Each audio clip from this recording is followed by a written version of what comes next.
Менин суроом бар эле. Намаздагы кыраат боюнча кененирээк айтып кетесизби? Кийинки эркек киши намазда купуя окуганы жакшыбы же жарыя окуш керекпи? Жана купуя иштен кыраат менен окуй берсе болобу?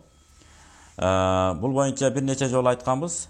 Google'дан ислам негиздери деген намаз, даарат боюнча, орозо, ажылык, зекет боюнча, анан курмандык чалуу боюнча абдан жакшы жогорку деңгээлде жазылган, түшүнүктүү тилде.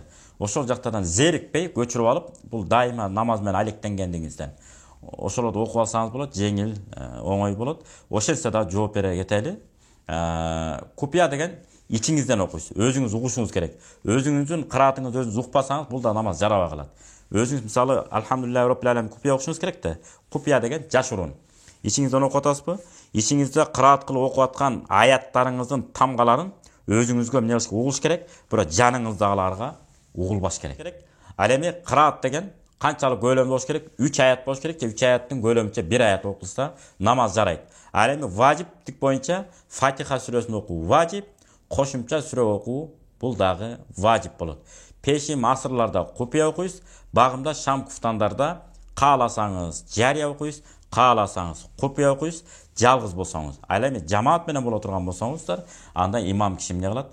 Үнүн чыгарып окуйт.